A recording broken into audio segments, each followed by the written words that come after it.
Good morning student. कल मैं हरियर काका पढ़ाई थी, उसका थोड़ा सा भाग बच गया। आज मैं फिर से बता दे रही हूँ और हरियर काका अब समाप्त हो रहा है। तो आप लोग इसे खुद से पढ़ोगे और मैं बताई थी क्वेश्चन आंसर करके फिर से इसका फेयर बना लोगे, ठीक। तो मैं पढ़ा रही थी कि महंत जो है हरियर काका को ठकुरबारी में बंद कर दिए थे। पुलिस आया, सब जगह तलाशी लिया, लेकिन हरियर काका कहीं मिल नहीं रहे थे। एक रूम में जो था ताला लगा हुआ था, उसमें पूछा गया क्या है, तो बता दिया कि इसमें अनाज भरा है। तभी अंदर से दरवाजे को ढकेलने की आवाज़ आई, तब उसका ताला खोला गया और अंदर देखा तो क्या देखा, हरियर काका के हाथ और पांव बांध दिए गए, उनके मुंह में कपड़ा ठूस कर बांध दिया गया था। हरियर काका जमीन पर लुढ़कते हुए दरवाजे पर आकर धक्का लगा रहे थे। इस प्रकार जो है साधु काका को बंधन मुक्त किया गया, मुंह से कपड़े निकाले गए। हरियर काका ने ठकुरबाड़ी के महंत पुजारी और साधुओं की काली करतूत का पर्दाफाश करना शुरू किया। यानी हरियर काका के मुंह से कपड़ा निकाला गया और कैसे कैसे क्या क्या घटनाएं घटी वो बताना शुरू कर दिए। तो उन्होंने शुरू किया कि साधु नहीं, डाकू, हत्यारे और कसाई हैं। ठकुरबाड़ी में जितने भी साधु महंत हैं वो सब क्या है, साधु नहीं, डाकू, हत्यारे और कसाई है। उन्हें इस रूप में कमरे में बंद कर गुप्त दरवाजे से भाग गए। उन्होंने कई सादे लिखे हुए कागजों पर अंगूठे के निशान आदि भी लिए थे। हरियर काका ने देर तक अपना बयान दर्ज किया। उनके शब्दों से साधुओं के प्रति नफरत और लोगों के मन में घृणा हो गई कि ये भगवान के नाम पर, धर्म के नाम पर इतना गंदा, ये गलत व्यवहार करता है। जीवन में कभी किसी के खिलाफ उन्होंने इतना नहीं कहा होगा। यानी हरियर काका किसी के विरुद्ध इतना गलत बात आज तक जीवन में नहीं बोला जितना कि आज ठकुरबाड़ी के महंत के बारे में बता रहे थे। अब हरियर काका पुनः अपने भाई और परिवार के साथ रहने लगे। उन्हें दलान पर नहीं, घर के अंदर रखा जाने लगा। यानी उनको अब बड़े चौकसी के साथ रखा जाने लगा, जैसे किसी बहुमूल्य वस्तु को छुपा कर रखा जाता है। उनकी सुरक्षा के लिए रिश्ते नाते के जितने सुरमा थे, यानी बड़े बड़े लोग थे, उनको बुला लिया गया, हथियार जुटा लिया गया और 24 घंटे पहरे दिए जाने लगे। अगर किसी आवश्यक कारणवश काका घर से गांव निकलते तो 4-5 आदमी, यानी जैसे बॉडीगार्ड रहता है उसी तरह से उनके आगे पीछे लोग चलते रहते थे। हरियर काका को कभी अकेले कहीं जाने निकलने नहीं दिया जाने लगा। इधर ठकुरबाड़ी का दृश्य भी बदल गया था। एक से एक खूंखार लोग ठकुरबाड़ी में आ गए थे। यानी किसी को किडनैप करने वाला क्या हो, कभी सब साधु संत नहीं कहला सकता है। उन्हें देखकर ही डर लगता था। यानी ठकुरबाड़ी में ऐसे ऐसे साधु के नाम पर खूंखार लोग रहने लगे थे, जिससे कि लोगों को ठकुरबाड़ी में जाने में अब डर न लगने लगा था। गांव के कुछ लोग तो और बच्चों ने तो ठकुरबाड़ी में जाना ही बंद कर दिया था। हरियर काका को लेकर गांव प्रारंभ से ही 2 वर्गों में बट गया था। पहले भी मैं बताई होती कि कुछ लोगों का कहना था कि भाई भतीजा को दे देगा तो उनका परिवार है, उनका सेवा कर रहा है, वो सही होगा। और कुछ लोग कह रहे थे कि नहीं, अगर ठकुरबाड़ी के नाम कर देता है तो जीवन भर उसका नाम लेता रहेगा सब लोग। इस तरह से गांव 2 पक्ष में बट गया था। कुछ लोग ठकुरबाड़ी के पक्ष में बोल रहे थे तो कुछ लोग उनके भाई भतीजे के बारे में बोल रहे थे। अब हरियर काका सीधे साधे और भोले किसान की अपेक्षा चतुर और ज्ञानी हो चले थे। यानी कहा जाता है कि जब मनुष्य को ठेस लगता है तो उसे ज्ञान होता है। तो हरियर काका बड़े सचेत हो चुके थे। वे महसूस करने लगे थे कि उनके भाई अचानक उनको जो इतना आदर सम्मान दे रहा है, इसकी कोई वजह है, अन्यथा वे उनको पूछते तक नहीं थे। इसी गांव में जायदादहीन भाई को कौन पूछता है। हरियर काका को अब सब नजर आने लगा था। महंत की चिकनी चुपड़ी बातों के भीतर की सच्चाई भी अब वे जान चुके थे। ठकुरबाड़ी के नाम पर अपना और अपने जैसे साधुओं का पेट पालता, उसे धर्म के और परमार्थ से कोई मतलब नहीं, यानी दूसरे की भलाई से कोई मतलब ठकुरबाड़ी के महंत को नहीं था। साधु ने के बाणी में महंत, पुजारी और अन्य सहयोगी लोभी, लालची और कुकर्मी छलवल कल, ये तो मैं बताई थी। अपने घृणित इरादों को छिपाने के लिए ठकुरबाड़ी को इन्होंने माध्यम बनाया था, और ऐसा माध्यम जिस पर अविश्वास न किया जा सके। इसलिए हरियर काका के मन में उन्होंने तय कर लिया था कि अब साधु को हम अपने पास फटकने नहीं देंगे और न अपनी ज़िंदगी में अपनी जायदाद भाइयों को भी नहीं लिखेंगे लोग, क्योंकि अगर संपत्ति लिख देंगे तो दूध की मक्खी की तरह मुझे निकाल कर फेंक देंगे। लेकिन हरियर काका कुछ सोच ही रहे थे कि वातावरण कुछ दूसरा तैयार हो गया। जैसा हरियर काका के साथ महंत ने जमीन जायदाद के लिए किया, वैसा ही व्यवहार उनके भाई भतीजे ने कर दिया। सुबह दोपहर शाम रात तक यही चर्चा रही, लेकिन हरिहर काका साफ नकारते रहे, कहते रहे मेरे बाद तो मेरी जायदाद तुम्हारे नाम अपने आप हो जाएगी, इसलिए मुझे अंगूठा लगाने की कोई ज़रूरत नहीं है। भाई जब समझाते समझाते हार गए तो दबाव बनाना शुरू किया, लेकिन हरिहर काका कभी तैयार नहीं हुए। बस एक रात वही रूप लिया जिसने जो महंत ने किया था। हरिहर काका को अपनी आंखों पर विश्वास नहीं हुआ जो कि मेरा भाई भतीजा भी ऐसे कर सकता है। उनके सगे भाई और उनकी सेवा में सुरक्षा में तैयार रहते थे, वही अपना अभिन्न समझते थे, यानी दूसरा समझते थे। जो उनकी नींद ही सोते और जागते थे, हथियार लेकर उनके सामने खड़े थे। कहते जो भाई आज तक एक साथ खाता था, एक साथ सोता था, उठता बैठता था, वो आज मेरे सामने हथियार लेकर खड़ा है कि ज़मीन जायदाद मेरे नाम करो, नहीं तो तुमको मारेंगे। सीधे मन से कागज़ पर जहाँ तहाँ ज़रूरत है अंगूठों के निशान बनाते चलो, अन्यथा मार कर यहीं घर के अंदर गाड़ देंगे। यानी भाई भी धमकी देने लगा। गांव के लोग को कोई सूचना तक भी नहीं मिल पाएगी। अगर पहले बात होती तो हरिहर काका डर जाते। अज्ञान की स्थिति में ही मनुष्य मृत्यु से डरता है।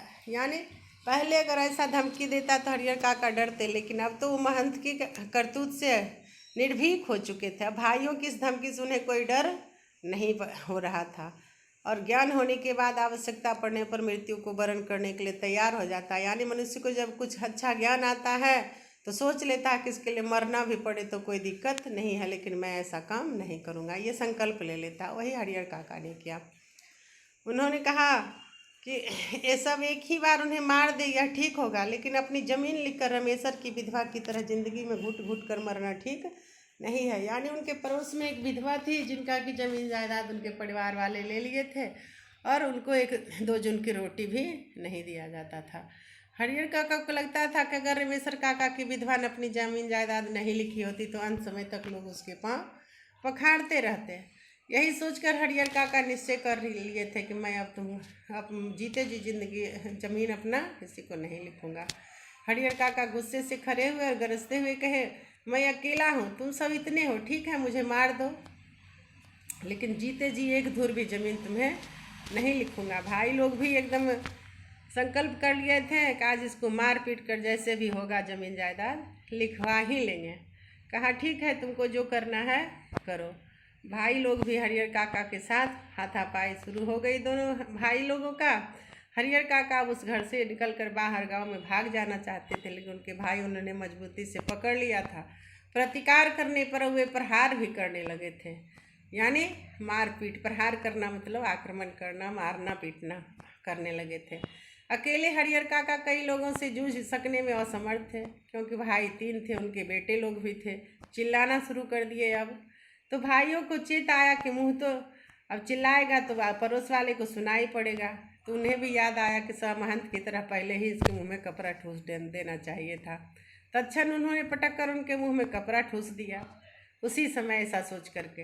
लेकिन ऐसा करने से पहले ही काका की आवाज़ गांव तक पहुंच चुकी थी। यानी आस पड़ोस के लोग हरिहर काका के चिल्लाने की आवाज़ सुन लिए थे, और टोला पड़ोस के लोग दलान में जुटने लगे। ठकुरबाड़ी के पक्षधर के माध्यम से तत्काल यह खबर महंत तक भी चली गई, लेकिन वहां उपस्थित हरिहर काका के परिवार, रिश्ते नाते के लोग गांव के लोगों को समझा देते कि अपने परिवार का निजी मामला है, इससे दूसरों को क्या मतलब। लेकिन महंत जी ने यह तत्परता और फुर्ती दिखाई जो काका के भाइयों ने नहीं दिखाया। वह पुलिस के जीप के साथ आधम के, यानी महंत जो है तुरंत पुलिस लेकर के आ गया कि देखिए इसके भाई ही इसके साथ ऐसा कर्तव्य गलत काम कर रहा है।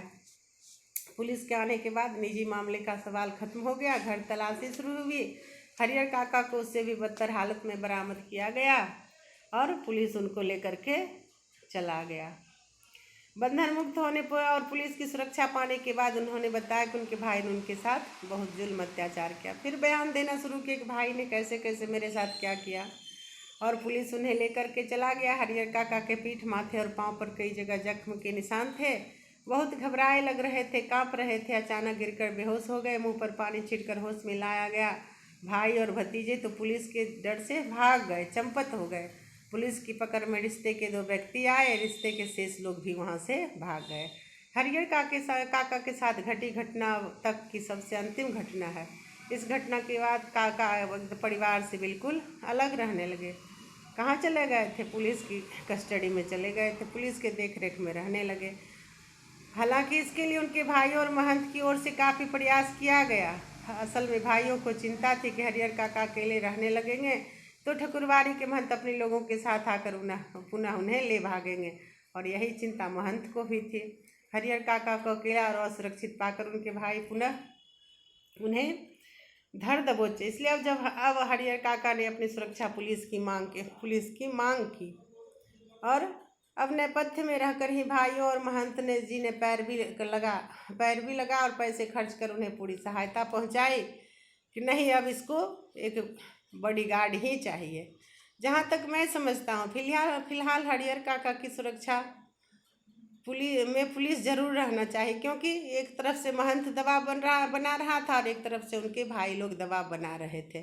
साथ ही अपना सद्भाव और मधुर व्यवहार प्रकट कर उन्हें गांव में एक नेताजी हैं, वह तो ना कोई नौकरी करते ना खेती गृहस्थी, फिर भी 12 महीने मौज उड़ाते रहते हैं। यानी गांव के लोग जो है अलग अलग तरह से कहने लगे। उस दिन गांव में की चर्चाओं में केंद्र रहा हरिहर काका। आंगन, खेत खलिहान, अलाव, बगीचे, बरगद, हर जगह उनकी चर्चा हुई। उनकी घटना की कहानी चलता रहा और लोग तरह तरह की संभावनाएं व्यक्त करने लगे। राम जाने क्या होगा, हरिहर काका की संपत्ति किसे मिलेगा। लोगों के बीच बहस छिड़ जाती। उत्तराधिकारी के कानून पर जो जितना जानता उससे 10 गुना अधिक उगल देता, फिर भी कोई समाधान नहीं निकला। रहस्य खत्म नहीं होता, आशंकाएं बनी रही, लेकिन लोगों के आशंकाओं को नज़रअंदाज कर सब लोग अपने अपने बारे में कुछ अपना अपना राय देते रहे। ठकुरबाड़ी के साधु संत और काका के भाइयों ने कब क्या कहा, यह खबर बिजली की तरह गांव में फैल जाती थी। एक खबर आती कि महंत जी और हरिहर काका के भाई इस बात के लिए अफसोस कर रहे कि अंगूठे के निशान लेने के बाद उन्हें हरिहर काका को खत्म क्यों नहीं कर दिया, यानी जान से मार क्यों नहीं दिया। और दूसरी खबर कि हरिहर काका मरेंगे तो उन्हें अग्नि प्रदान करने के लिए ठकुरबाड़ी के साधु महंत को काका के भाइयों के बीच काफ़ी लड़ाई करनी होगी। और तीसरी खबर आई कि हरिहर काका की मृत्यु के बाद उनकी ज़मीन पर कब्जा करने के लिए उनके भाई अभी से तैयारी कर रहे हैं। इलाके के मशहूर डाकू बुट्टन सिंह, यानी हरिहर काका को मरवाने के लिए किसी रंगदार को भी तैयार कर लिया गया था। चौथी खबर आई कि महंत जी ने निर्णय ले लिया कि हरिहर की मृत्यु के बाद देश के कोने कोने से साधुओं और नागाओं को वह बुलवाएंगे। रहस्यात्मक और भयावनी खबरों से, यानी तरह तरह के विचार मतभेद से उनका गांव एकदम पूरा आच्छादित हो गया था। दिन रात हरिहर काका की चर्चा होती रहती थी। सबके मन में बात है कि हरिहर काका कोई अमृत पीकर तो आए नहीं, एक दिन तो मरेंगे ही और इस भयंकर तूफान की चपेट में यह गांव आ जाएगा। उस वक्त क्या होगा कुछ कहा नहीं जा सकता। यह कोई छोटी लड़ाई नहीं, एक बड़ी लड़ाई है। जाने माने अनजाने पूरा गांव इसकी चपेट में आएगा। इसलिए लोगों के अंदर भय ही और प्रतीक्षा भी थी कि हरिहर काका कब मरेंगे और क्या होगा। और हरिहर काका वह तो बिल्कुल मौन हो गए थे, कुछ नहीं बोल पा रहे थे। एक नौकर रख लिया, वहीं उन्हें बनाता खिलाता था। उनके हिस्से की ज़मीन की जितनी फसल होती थी सब पुलिस लोग अपना खा पी कर मौज मस्ती करने लगे थे। लेकिन वह तो गूंगेपन का शिकार हो गए। कोई बात कहो, कुछ पूछो, कोई जवाब नहीं देते, खुली आंखों से आकाश को निहारते रहते। सारे गांव के लोग इसके बारे में बहुत कुछ कहते, लेकिन उनके पास अब कहने के लिए कोई बात नहीं रहा। पुलिस के जवान हरिहर काका के खर्च पर खूब मौज मस्ती करते रहते थे। जिसका धन वह रहे उपास, खाने वाले करे विलास। यानी ना भाई को संपत्ति मिला ना महंत को मिला। किसका संपत्ति हो गया? पुलिस की कस्टडी में चला गया। हरिहर काका का जमीन जायदाद का भोग कौन करने लगा? पुलिस करने लगा। धन्यवाद बच्चे। इस तरह से कहानी समाप्त हो गई। इस कहानी का सार यही रहा कि मतलब किसी के पास अगर कोई निसंतान दंपति है तो तब तक उसको कुछ नहीं हो सकता है, जब तक कि उसका विचार ना हो। हरिहर काका ने दृढ़ निश्चय कर लिया था कि अब मैं अपना संपत्ति किसी को नहीं दूंगा। धन्यवाद बच्चे।